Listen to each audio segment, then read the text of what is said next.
Hello, welcome to Charity Matters, a podcast series from Muckle LLP, where our lawyers chat with guests from the charity sector who have first-hand experience and insight about topics we all care about.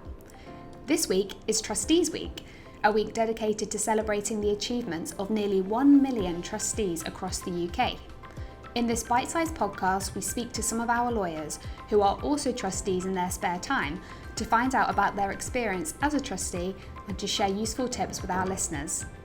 I'm Carla Boaks and I'm a charity specialist lawyer operating out of Newcastle upon Tyne in the north of England and advising charities and social enterprises across the country. Without further ado, let's introduce our first guest, Alison Jones. Alison, would you be able to introduce yourself and tell us a little bit about your role at Muckle and your role as a trustee? Of course. Well, first of all, I'm very happy to be here, so thank you for inviting me to celebrate Trustees Week. And as you said, my name is Alison Jones and I am a senior lawyer here at Muckle and I work in the sports and charities team. So very passionate about that sector, the not-for-profit sector. And in terms of my roles, I probably started, I suppose, joining non-for-profit boards maybe about 10 years ago. So when you were a baby, Carla. And I've been on several boards since then. And at the moment, I am on the board of Newcastle Theatre Royal, which is, surprise, surprise, based in Newcastle. Mm-hmm. And also on the board of MOLA, which is a London charity. Oh, wow, that's fantastic. And I'm interested to know, Alison, why should someone be a trustee in the first place? What are your thoughts on that? I suppose for me, I know people have different motives, but I've always been passionate about giving back. And I don't know whether that stems from being from a working class background, so the first person that went to university. And I suppose I feel like I've got here just through hard work and not from much support, although my parents are very supportive. So I've always been passionate about giving back. And so being a charities lawyer was a natural fit. Mm-hmm. And then sitting on the boards of charities, also a natural fit. But in particular, I have a passion about arts and culture, which is why my two current roles are in that sector. And I was also, before then, I was the chair of Sunderland Empire Theatre Trust.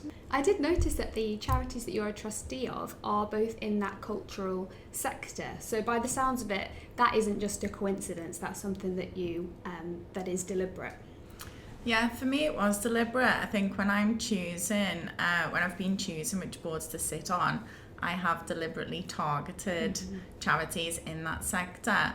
I think for me, given, as you know, a trustee is a voluntary role, but it's a really serious role as well, because if things go wrong, they go wrong for the charity and for you personally. So I feel like in order to give my all to a charity, I need to be passionate about the cause. So that's why I've deliberately tried to sit on the boards of cultural charities. Yeah, that makes a lot of sense.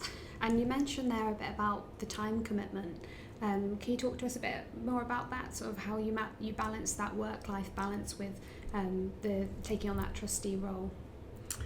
A lot of people ask me that actually, but particularly because I sit on the board of two charities. But it goes back to the passion as well. So if you're passionate about it, you're going to do a good job and you're going to find the time to make it work. I think you can give as much or as little time to the role as you wish. I suppose typically all charities would expect you to attend a few board meetings a year. There might be an away day as well. But you've got to factor in the preparation time in between the meetings. There might be a project that kicks off that requires you in particular to support on because of your expertise and experience. And bigger charities tend to have subcommittees. So the two charities that I'm on do have subcommittees. So I'm on the Finance and Audit Committee for one, for example, and the Recruitment Committee.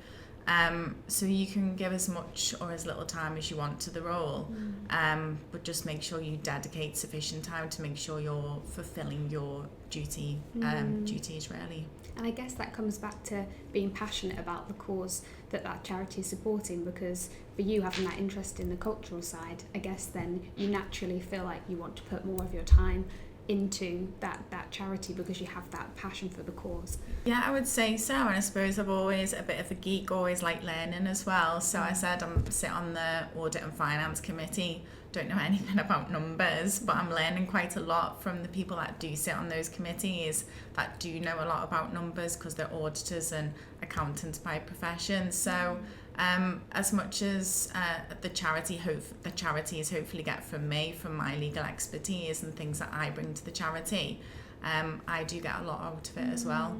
Not only just feeling like I've trying to enhance the cause, but also from a learning point of view.